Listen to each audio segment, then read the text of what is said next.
죽여버려. 장군이 낮게 읊조리자 어두운 식당 안에서 6정 총구가 그녀의 심장을 겨눴습니다. 부패한 군부라는 거대한 괴물 앞에 그녀는 그저 홀로 선 여군이었을 뿐입니다. 장군은 비열하게 웃었습니다. 칠세곰칠 특임대의 전설, 고스트를 영원히 잠재웠다고 믿었으니까요. 하지만 그가 반가쇠를 당기려는 찰나 신뢰를 집어삼킨 것은 총구의 화염이 아닌 강렬한 빛이었습니다. 대한민국 모든 전역병에게 실시간으로 송출되는 전술 위성 생중계의 빛이었죠. 상황은 반전되었습니다. 이제 진정한 참교육이 시작될 차례니까요. 이것은 707 특수임무단 최연소 대령의 등에 칼을 꽂은 한 소장의 이야기입니다. 그는 인재의 깊은 눈 속에 영웅을 묻어버릴 수 있다고 믿었지만 그것은 착각이었습니다. 군대 정의가 무엇인지 보여주는 이 잊지 못할 교훈은 우리에게 명예와 정의, 그리고 인류를 위한 조건 없는 희생이 무엇인지 다시금 일깨워 줍니다. 자신의 부하를 배신하는 지휘관이 군복의 수치라고 믿으신다면 지금 당장 이 영상에 구독과 좋아요를 눌러주십시오. 정의를 위한 우리의 여정에 동참하지 않고 그냥 지나치시는 분들은 괴롭힘과 도둑질, 그리고 비겁함에 동조하는 이들 뿐일 것입니다. 여러분이 기생충 같은 배신자들의 편이 아니라는 것을 증명해 주십시오. 지금 바로 댓글창에 나는 명예를 선택한다 라고 남겨주시고 현재 어느 지역에서 시청 중이신지 알려주십시오. 2021년의 겨울은 비무장지대 DMZ의 눈만 가져온 것이 아니었습니다.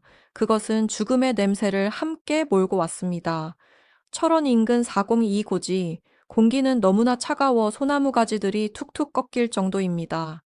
바람은 마치 자식을 잃은 어머니처럼 골짜기를 타고 울부짖습니다.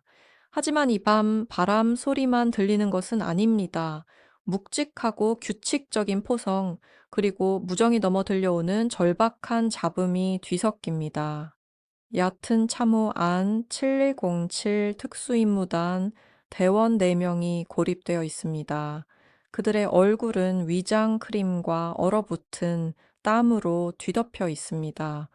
그들 중 한 명인 젊은 초의 하사가 자신의 배를 움켜쥐고 있습니다. 손가락 사이로 검붉은 피가 흘러나와 차가운 공기 속에서 뿌연 김을 내뿜습니다. 본부, 여기는 고스트 리더. 무정이 너머로 한 목소리가 속삭입니다. 박도윤입니다. 말 그대로 지옥 같은 상황 속에서도 그녀의 목소리는 태산처럼 흔들림이 없습니다. 그녀는 중령이며 707 흑색작전 팀을 이끄는 최연소 여성 지휘관입니다. 그녀는 적을 보고 있지 않습니다. 죽어가는 자신의 부하를 바라보고 있을 뿐입니다. 무정이에서 잡음이 들립니다. 수백 킬로미터 떨어진 서울 국방부의 따뜻하고 밝은 사무실에서 한 목소리가 답합니다. 고스트 리더 정치적 상황이 변했다. 오늘 밤 국지전의 위험을 감수할 수 없다. 무전 침묵을 유지하고 현 위치에서 대기하라. 교전하지 마라. 다시 알린다. 절대 교전하지 마라. 도윤이 K2 소총을 쥔 손에 힘을 줍니다. 본부 내 부하의 과다출혈이 심각하다. 여기 계속 머물면 그는 죽는다. 줄루 포인트로 즉각적인 후송을 요청한다. 요청을 거부한다. 목소리가 날카롭게 되받아칩니다. 병사의 생명보다 자신의 연금을 더 걱정하는 남자의 차갑고 건조한 목소리입니다. 현 위치를 고수하라. 만약 이동한다면 그 책임은 전적으로 본인에게 있다. 이 작전은 결코 존재하지 않았던 일이다. 알겠나, 대령? 상황 끝이다. 무전이 끊깁니다. 참호 안에는 정막만이 감돌고 오직 초의 하사에 젖어 있는 거친 숨소리만이 그 정적을 깹니다.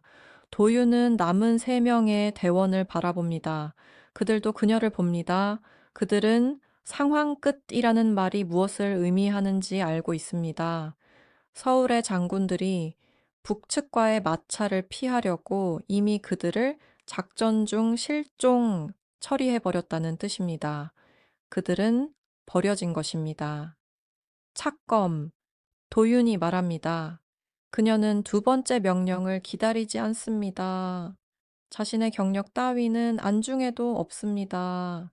그녀는 최하사를 붙잡아 자신의 어깨 위로 들쳐 엎습니다. 군장까지 합쳐 80kg이 넘는 육중한 무게입니다. 무릎에서 뚝 소리가 나지만 그녀는 일어섭니다. 대령님, 한 요원이 속삭입니다. 앞에 펼쳐진 곳은 묘지 구역입니다. 60cm 간격으로 M14 발목 지뢰와 대전차 지뢰가 깔려 있습니다. 뛰면 우린 끝장입니다. 여기 있으면 우린 유령이 될 뿐이다. 도윤이 답합니다. 내 발자국만 따라와. 정확하게. 내가 터지면 너희는 계속 뛰어라. 명령이다. 그녀는 참호 밖으로 발을 내딛습니다. 바닥은 검은 진흙과 숨겨진 강철 지뢰가 뒤섞인 위험천만한 곳입니다. 한 걸음 한 걸음이 신과의 도박입니다. 도윤이 움직입니다. 손전등은 쓰지 않습니다. 전투화 바닥으로 대지의 감촉을 느낍니다. 서리 아래 숨겨진 지뢰의 금속성 냄새가 느껴지는 듯합니다. 6km? 정계 북한 침투조가 뒤를 쫓는 상황에서 그녀는 부하를 업고 지뢰밭 6km를 돌파해야 합니다. 폐가 타들어가는 것 같습니다. 숨을 쉴 때마다 유리 조각을 삼키는 듯한 통증이 느껴집니다. 등 근육은 뼈에서 떨어져 나가는 것만 같습니다. 하지만 그녀는 초해하사의 어머니를 생각합니다. 그리고 부하들에게 했던 약속을 떠올립니다. 반드시 집으로 데려다 주겠다. 1시간이 지납니다. 그리고 2시간. 어느덧 숲풀 한계선에 다다릅니다. 저 멀리 아군 지피의 안전한 불빛이 보입니다.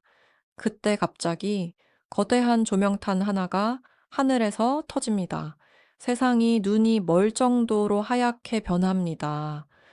들켰다 한 병사가 비명을 지릅니다. 나무 사이로 중기관총 사격이 쏟아집니다. 도윤의 발치 주변으로 총알들이 땅을 헤집어 놓습니다. 그녀는 초의 하사를 내려놓지 않습니다. 엄폐물로 몸을 던지지도 않습니다. 그럴 수 없기 때문입니다.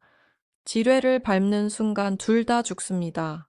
그녀는 남쪽의 불빛에 시선을 고정하고 계속해서 걷습니다.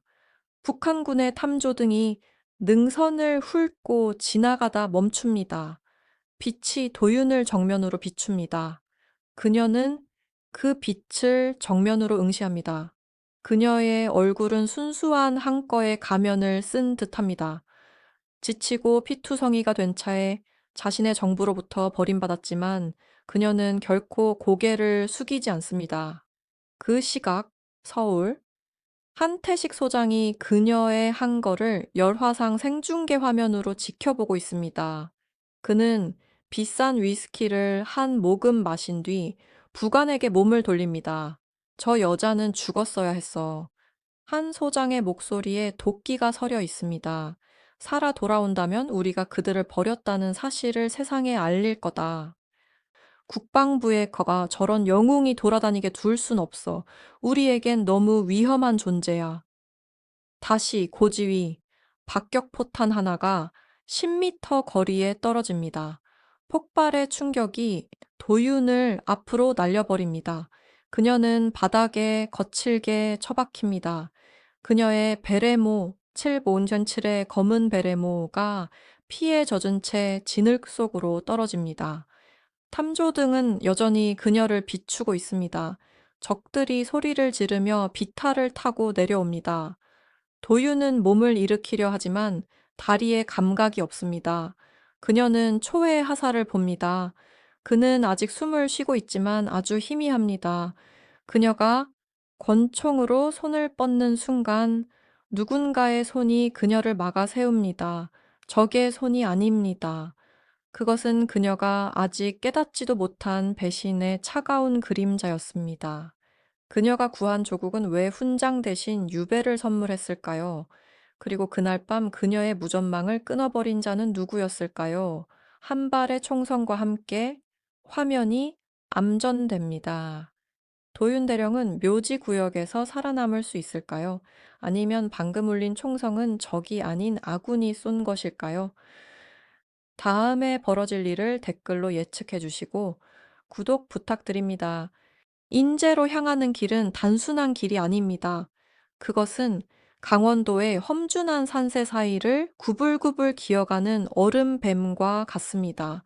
사람들은 이곳을 인제 가면 언제 오나라며 불귀의 땅이라 부릅니다. 수십 년 동안 한국의 젊은이들은 이곳으로의 배치를 두려워해 왔습니다. 이곳의 바람은 그저 부는 것이 아니라 살을 펴니다. 마치 안식 없는 유령처럼 계곡 사이를 울부짖으며 지나갑니다. 박도윤 대령이 제12보 병사단 정문 앞에 서 있습니다. 그녀는 검은 베레모를 깊게 눌렀었습니다. 그녀의 표정은 돌처럼 굳어 있습니다. 손에는 단출한 더플백 하나가 들려 있습니다. 그녀의 뒤로 민간 버스가 회색 안개 속으로 사라집니다. 그녀는 유배되었습니다.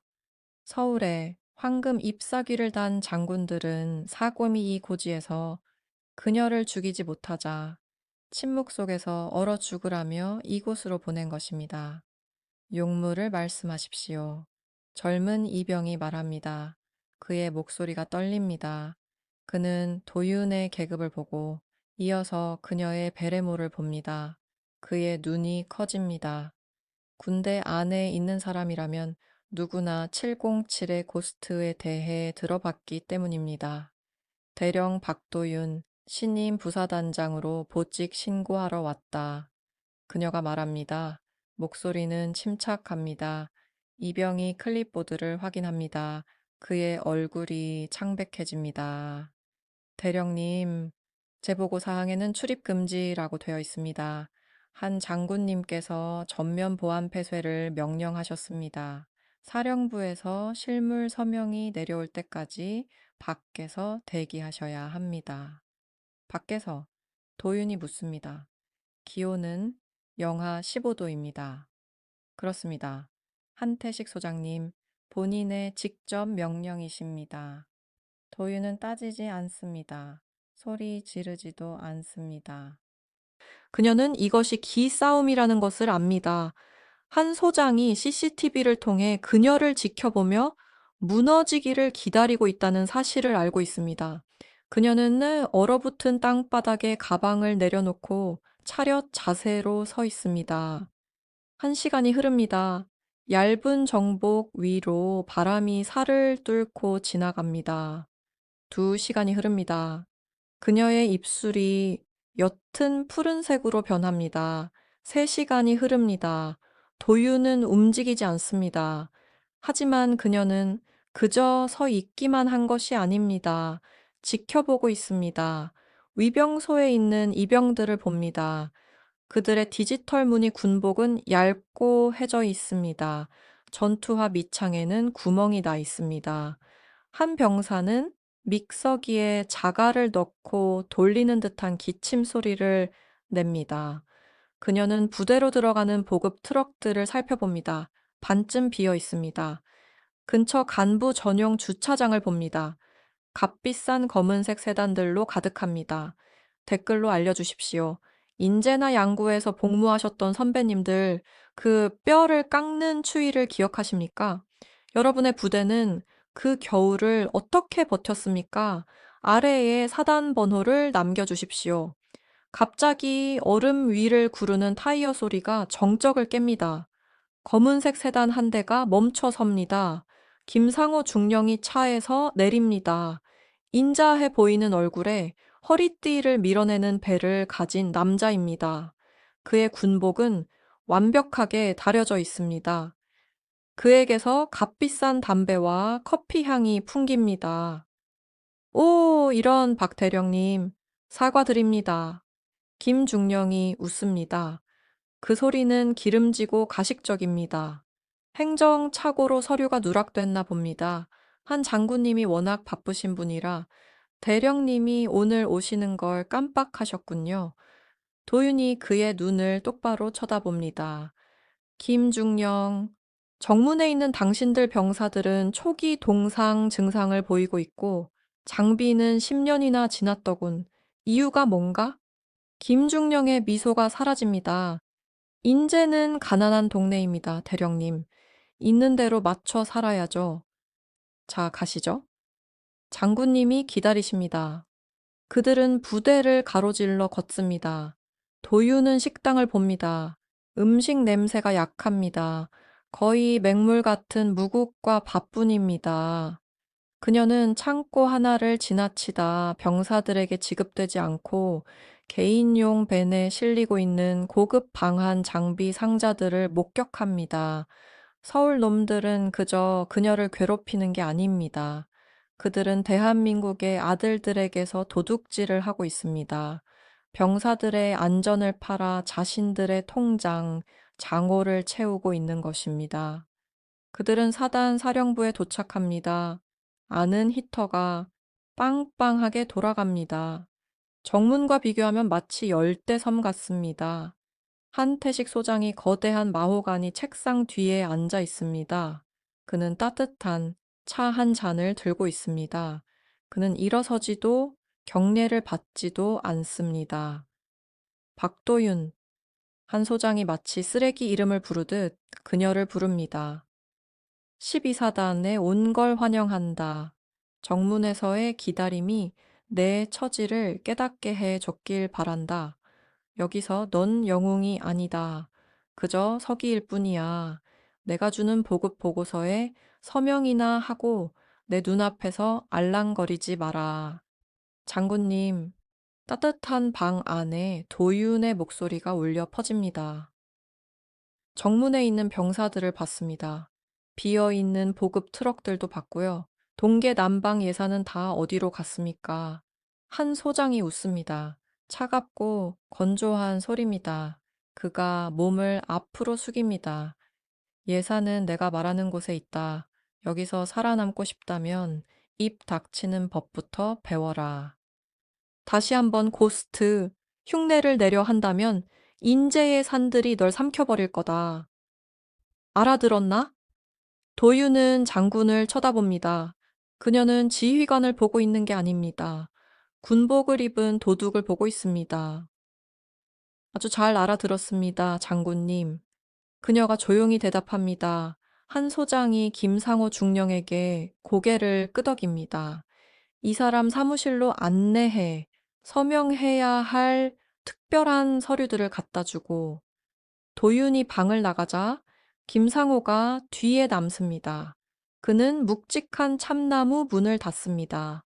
한 소장이 일어나 창가로 걸어갑니다. 그는 어둡고 들쭉날쭉한 산맥을 내다봅니다. 벌써 보급품에 대해 캐묻고 다닙니다. 김중령이 속삭입니다. 707 출신입니다, 장군님. 숨겨진 걸 찾아내는데 도 같은 인간입니다. 만약 그 건설 프로젝트 장부를 찾아내기라도 한다면 한 소장이 몸을 돌립니다. 그의 눈은 어둡고 살벌한 빛으로 가득합니다. 그는 책상에서 고지대 훈련장 지도를 꺼냅니다. 겨울은 이제 시작이다, 김중령. 한 소장이 말합니다. 오늘 밤 실사격 훈련 장소를 북쪽 정상으로 변경한다. 박대령을 전방 관측소로 배치해 혼자서 말이야. 그리고 포병팀에게는 좌표에 측정 오류가 있었다고 전해. 한 소장의 목소리가 속삭임으로 잦아듭니다. 그 여자가 오늘 밤을 넘기지 못하게 해 인재산 중에서는 사고가 흔하지 특히 죽어야 할 때를 모르는 영웅들에게는 말이야. 한태식 소장이 방금 도윤을 지도에서 지워버리기 위해 아군 오사 사고를 명령했습니다. 7군일의 고스트는 머리 위로 쏟아지는 포탄 속에서 살아남을 수 있을까요? 한 소장이 그 장부 속에 숨기고 있는 것은 무엇이라 생각하십니까? 여러분의 의견을 댓글로 들려주시고 다음에 이어질 사이다 같은 정의 구현을 확인하기 위해 구독해 주십시오. 인제의 깊숙이 숨겨진 계곡 안 천과라는 식당이 자리 잡고 있습니다.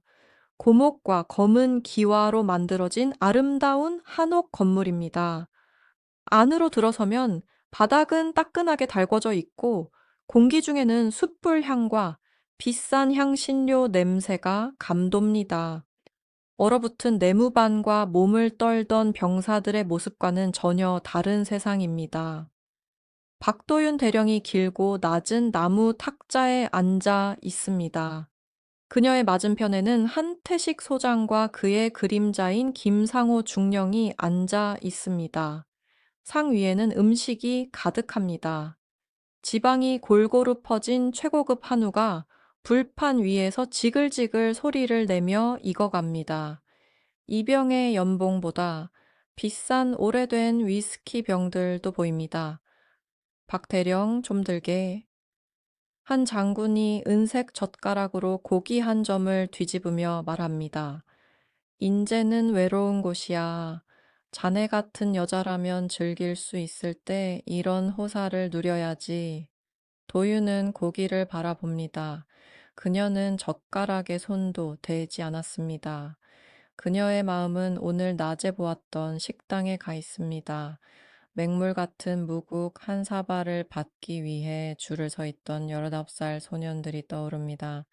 빨갛게 트고 갈라진 그들의 손이 생각납니다. 장군님, 도윤이 입을 뗍니다. 낮고 단호한 목소리입니다. 제1대 되는 20일째 단백질 보급을 받지 못했습니다.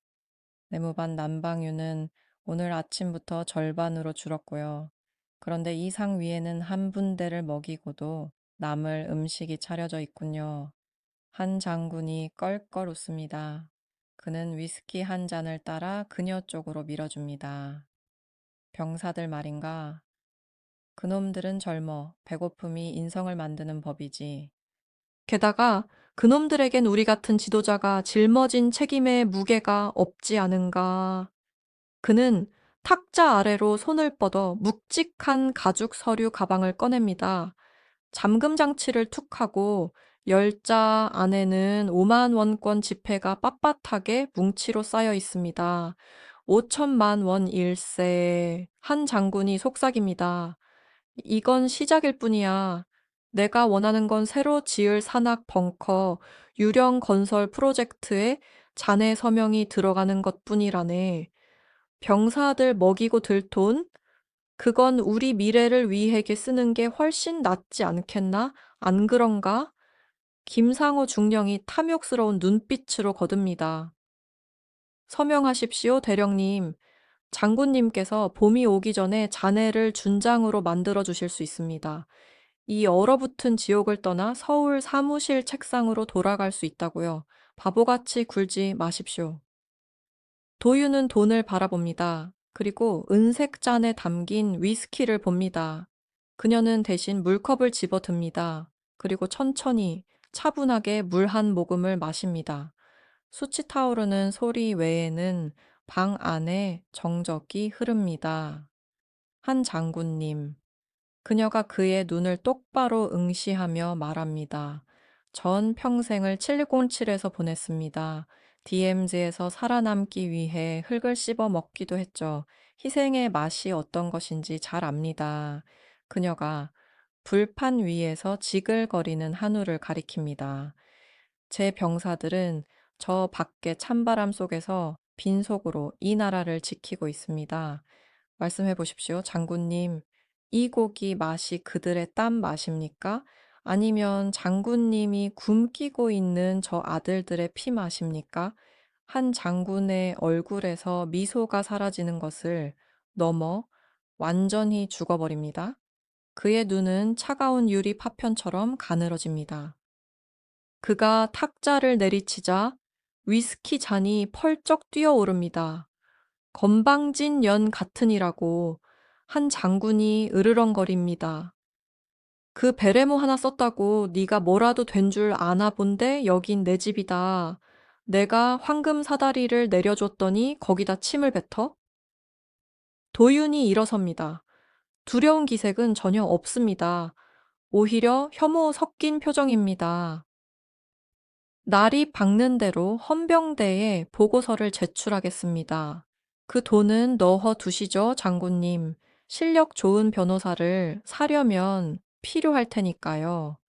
그녀가 종이로 된 미다디문을 향해 몸을 돌립니다. 그렇게는 안 될 걸, 카웃. 한 장군이 말합니다. 그가 손가락을 2번 튕깁니다. 미다디문이 거칠게 열립니다. 6명의 헌병, MP들이 들이닥칩니다. 그들의 손에는 진압봉이 아닌 K2 소총이 들려 있습니다. 총구는 도윤의 가슴을 정면으로 겨눕니다. 고요한 식당 안으로 6발의 약실에 탄환이 장전되는 날카로운 금속음이 울려 퍼집니다. 한 장군이 천천히 일어납니다. 그는 손가락으로 고기 한 점을 집어 천천히 씹습니다. 그리고 굶주린 짐승 같은 미소를 지으며 도윤을 봅니다. 넌 헌병대에 가지 못해 도윤아. 한 장군이 실크 냅킨으로 손을 닦으며 말합니다. 김중령, 박대령 가방에서 무엇이 나왔는지 헌병들에게 말해 주게. 김상호가 비열하게 웃습니다. 북한 기밀 서류와 뇌물자금 5천만 원이 발견됐습니다. 고스트가 알고 보니 간첩이었군요. 참으로 비극적인 일입니다. 한 장군이 그녀에게 다가와 소총 총구 끝에서 불과 몇 인치 떨어진 곳에 멈춰 섭니다. 네가 어려운 길을 택한 거야. 네가 이 이야기의 영웅이라도 될 줄 알았나? 인재에서 법은 바로 나다. 내가 판사이고 내가 집행관이지. 그가 그녀의 귀에 가까이 다가가 속삭입니다. 재판받을 기회조차 없을 거다. 넌 나무 상자에 담겨 인재를 떠나게 될 거고 세상은 널 반역자로 기억하겠지. 한 장군이 헌병들에게 명령합니다. 산악 초소로 압송해. 만약 탈출을 시도하면 사살해도 좋다. 도유는 등 뒤로 차가운 소총 총구가 압박해 오는 것을 느낍니다. 포위당했습니다. 여기엔 카메라도 목격자도 없습니다. 오직 어두운 숲과 그녀가 죽기를 바라는 부패한 자들 뿐입니다. 하지만 헌병들이 그녀의 팔을 붙잡는 순간 도유는 손목에 찬 디지털 시계를 내려다봅니다. 작은 초록색 불빛이 깜빡이고 있습니다. 장군님, 그녀의 목소리가 소름 끼칠 정도로 차분하게 들립니다. 707의 제1원칙을 잊으셨군요. 함정이 완전히 닫히기 전까지는 타겟이 당신과 같은 방에 있다는 사실조차 모르게 하라는 원칙 말입니다. 갑자기 온 계곡의 전등이 일제히 꺼집니다. 완전한 어둠입니다. 그리고 고주파의 비명 같은 소리가 방 안을 가득 채우며 헌병들의 귀를 마비시킵니다. 불은 꺼졌고 소총들은 도윤의 심장을 겨누고 있습니다.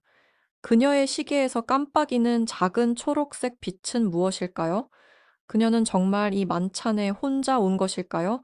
아니면 계곡의 어둠 속에서 누군가 지켜보고 있는 것일까요?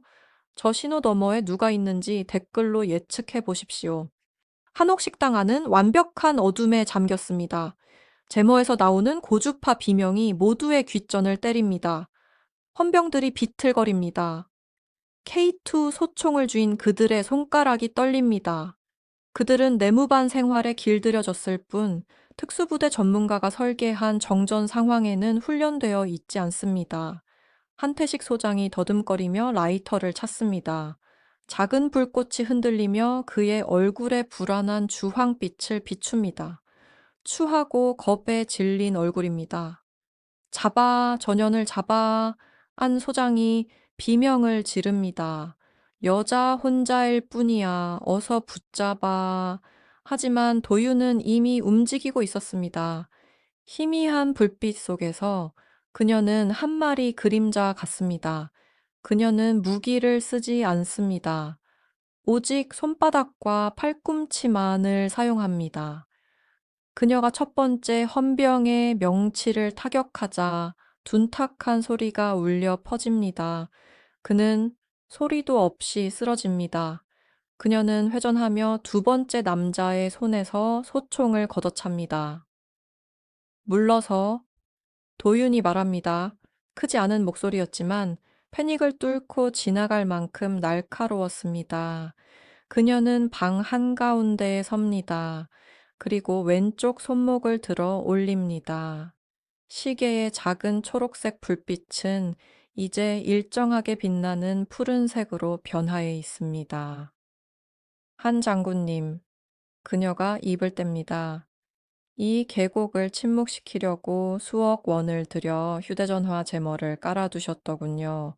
어둠 속에서 저를 죽이고 싶으셨겠죠. 하지만 당신은 과거에 사는 노인네일 뿐입니다. 707은 민간 기지국 따위 쓰지 않습니다.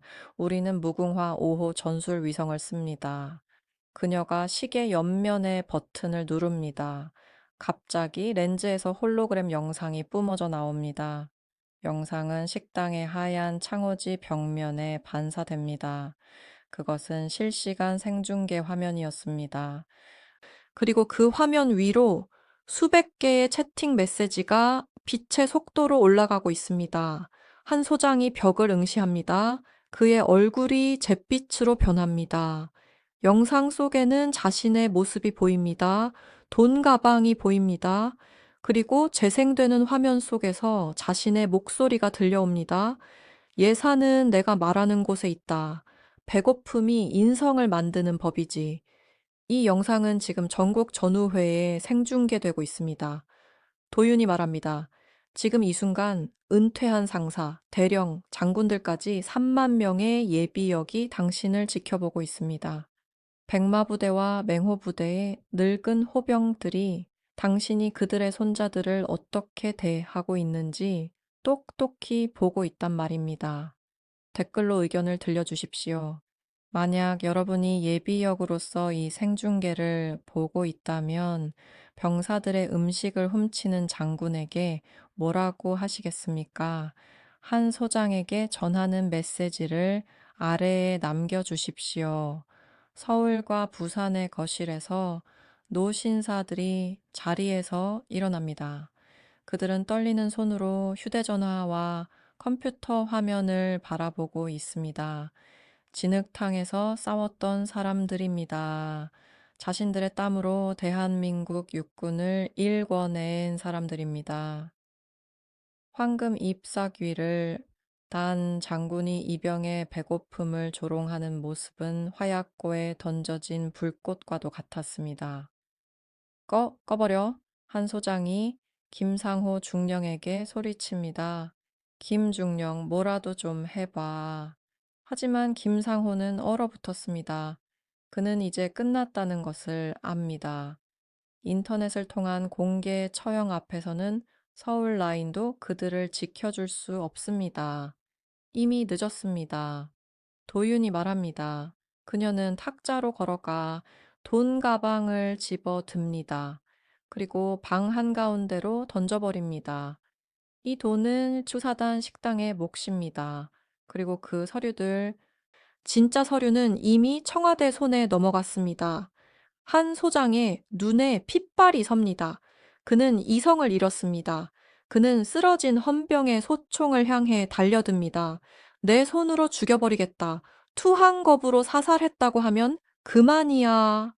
도유는 움찔하지도 않습니다. 방어하기 위해 손을 올리지조차 않습니다. 갑자기 엄청난 제트, 엔진 소리가 식당 전체를 뒤흔듭니다. 기와장이 달그락거리고 나무 석가래에서 먼지가 떨어집니다. 제트기가 아닙니다. 로터 블레이드가 공기를 때리는 묵직한 타격음입니다. 거대한 수송 헬기 한 대가 식당 바로 상공에서 호버링하고 있습니다. 헬기에서 뿜어져 나오는 하강 기류, 로터 워시가 너무나 강해 미다디문이 경첩제 날아가 버립니다. 눈과 낙엽이 방 안으로 휘몰아칩니다. 사원이 고지에서 봤던 것보다 10배는 밝은 탐조등 빛이 열린 문 사이로 쏟아집니다. 그 빛은 한 소장과 헌병들을 벌레처럼 벽에 박아버립니다. 여기는 특수전사령부다. 하늘 위 확성기에서 목소리가 울려 퍼집니다. 전원 무기를 버리고 바닥에 엎드려라. 서 있는 자는 즉각 사살하겠다. 한 소장이 소총을 떨어뜨립니다. 그는 손을 떨며 무릎을 꿇습니다. 눈을 멀게 할 것 같은 하얀 불빛을 올려다 봅니다.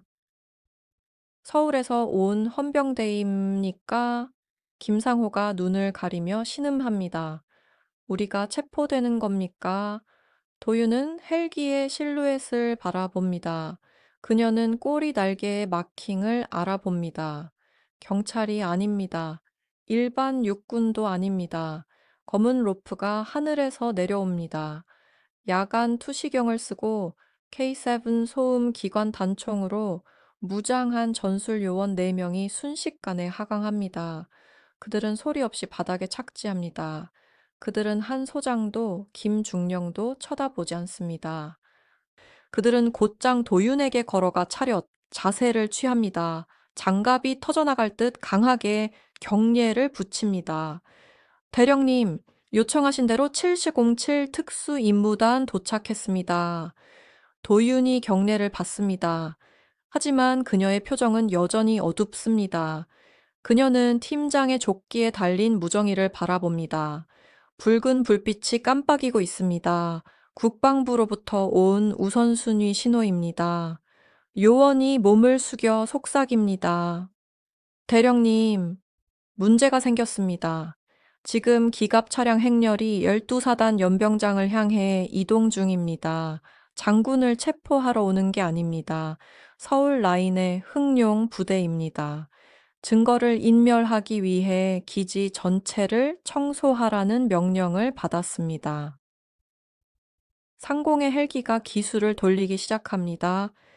계곡 아래 도로에서 다가오는 탱크 엔진의 육중한 포효 소리가 그 빈자리를 채웁니다.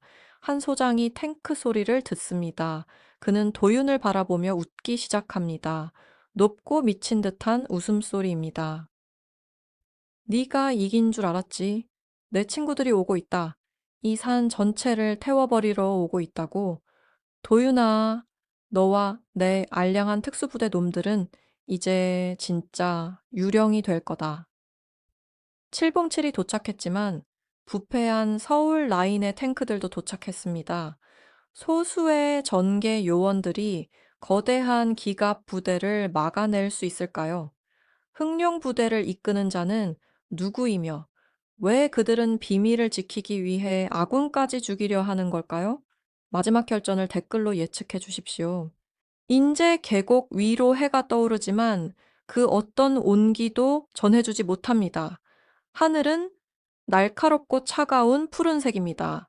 제12보 병사단 대연병장에는 3,000명의 장병이 완벽한 대형으로 서 있습니다. 정적이 무겁게 내려앉았습니다. 깃대를 때리는 태극기의 펄럭임 소리가 들립니다. 부대에 진입하려다 고속도로를 몸으로 막아선 퇴역 장병들의 바리케이드에 막혀버린 흥룡, 기갑 부대의 먼 포효 소리도 들려옵니다. 연병장 한가운데에 한태식 소장과 김상호 중령이 서 있습니다. 그들에게서 자부심이라곤 찾아볼 수 없습니다. 그들은 707 특수임무단 요원들에게 포위되어 있습니다. 청와대 문장이 새겨진 검은색 세단이 근처에 주차되어 있습니다. 체포영장의 서명이 끝났습니다. 서울 라인은 실패했습니다. 박도윤 대령이 나무 단상 위로 걸어 올라갑니다. 다시 전투복 차림입니다. 그녀의 움직임은 절도가 넘칩니다. 그녀는 마이크를 쓰지 않습니다. 그녀의 목소리는 채찍처럼 연병장을 가로지릅니다. 예비사단 장병들이여, 그녀가 외칩니다. 너희 앞에 서 있는 자들을 보라. 그들이 단 별과 황금 잎사귀를 보라.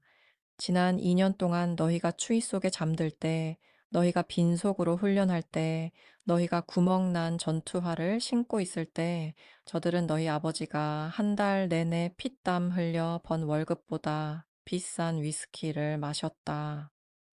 병사들은 움직이지 않았지만 그들의 시선은 그녀에게 고정되었습니다. 많은 이들의 뺨 위로 눈물이 차갑게 얼어붙고 있습니다. 중령 김상호, 앞으로 도윤이 명령합니다. 김상호가 비틀거리며 앞으로 나옵니다. 얼굴은 부어올랐고 붉게 달아올랐습니다.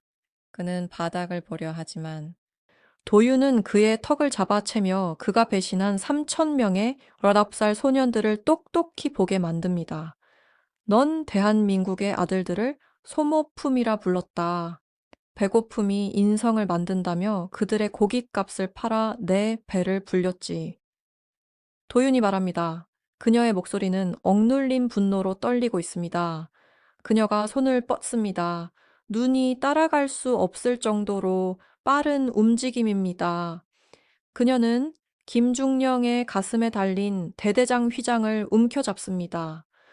그리고 난폭하고 강력한 힘으로 금속과 천을 찢어버립니다. 실밥이 터져 나가는 소리가 마치 뼈가 부러지는 소리처럼 들립니다. 그 소리가 정적 속에 울려 퍼집니다. 댓글로 의견을 들려주십시오. 시청 중이신 아버지와 할아버지 여러분, 부패한 지휘관이 부하들 앞에서 명예를 박탈당하는 모습을 보니 어떠십니까? 이것이 진정 대한민국이 원하는 정의입니까? 여러분의 생각을 아래에 남겨주십시오. 도유는 모두가 볼 수 있게 찢어낸 휘장을 높이 치켜듭니다. 그리고 그것을 얼어붙은 흙바닥에 던지고 전투화 뒤꿈치로 짓밟아 버립니다. 계급은 왕관이 아니다. 그녀가 김중령을 향해 소리칩니다. 그것은 빚이다. 내 밑에 있는 부하들의 생명을 지키겠다는 약속이다. 넌 지휘관이 아니다. 그저 기생충일 뿐이다. 이제 너의 계급과 명예를 박탈한다. 넌 오직 수치심으로만 기억될 것이다. 김상호가 무릎을 꿇고 무너집니다. 그는 흐느끼기 시작하지만 아무도 그를 도와주지 않습니다. 출요원들이 다가와 그에게 수갑을 채웁니다. 도유는 한태식 소장에게 몸을 돌립니다. 그는 여전히 위험을 차리려 애쓰지만 손은 걷잡을 수 없이 떨리고 있습니다. 그리고 당신 장군, 도윤이 말합니다. 위병소 앞에 늙은 호랑이들이 당신을 기다리고 있다. 이 땅을 위해 진짜 피를 흘렸던 예비역 선배님들 말이다. 그분들이 군인이 무엇인지 잊어버린 자의 얼굴을 보고 싶어 하신다. 한 소장이 압송됩니다. 헌병들이 그를 끌고 병사들 사이를 지나가지만 단 한 명도 경례하지 않습니다. 그들은 마치 얼음 조각상처럼 서 있을 뿐입니다. 수년간의 울분을 씻어내는 진정한 사이다 같은 정의의 맛입니다. 도윤이 병사들을 바라봅니다. 이 시간부로 간부 식당은 폐쇄한다. 사령부의 고급 스테이크와 히터들은 모두 내무반으로 옮겨질 것이다. 너희가 먹는 것을 나도 먹을 것이고 너희가 잠드는 곳에서 나도 잠들 것이다. 오늘 우리는 혈비사단을 다시 세운다. 3,000명의 병사가 일제히 함성을 지릅니다. 산천을 뒤흔드는 소리입니다. 되찾은 명예의 포효입니다. 하지만 함성이 계속되는 와중에 도윤의 전술 시계가 진동합니다. 암호화된 주파수입니다. 깊고 변조된 목소리가 이어폰을 통해 흘러나옵니다. 박태령, 인제에서는 잘 해냈군. 뱀의 꼬리는 잘라냈어. 하지만 뱀의 머리는 여전히 국방부에 있다. 사공이 고지에서 상황 끝을 명령했던 그자가 지금 국방장관 자리에 앉아있지. 그가 장부를 자네가 가졌다는 걸 알았네. 자네가 오고 있다는 것도. 도유는 환호하는 병사들을 본 뒤 저 멀리 검은 산맥을 응시합니다. 바람이 거세지며 연병장 위로 새로운 눈송이가 날립니다. 혼자 가지 않습니다. 그녀가 마이크에 대고 속삭입니다. 제 뒤에는 3,000명의 장병과 전국의 예비역들이 있습니다. 글쎄 두고 보지. 목소리가 답합니다. 방금 자네라는 존재를 지워버리라는 블랙옵스 팀의 승인이 떨어졌거든. 인재가 아니라 자네 집 말이야. 현관문을 확인해 보게. 대령 무전이 지직거리며 끊깁니다. 도윤의 심장이 멎는 듯합니다. 전쟁은 끝나지 않았습니다. 이제 그녀의 집 앞으로 옮겨왔을 뿐입니다. 장군은 무너졌지만 서울의 괴물은 도윤의 집으로 암살자를 보냈습니다. 국방부의 정점에 앉아 있는 그 남자는 누구일까요? 무사단을 구한 도윤은 과연 자신을 구할 수 있을까요? 다음 내용을 확인하시려면 댓글로 예측해 주시고 구독 부탁드립니다.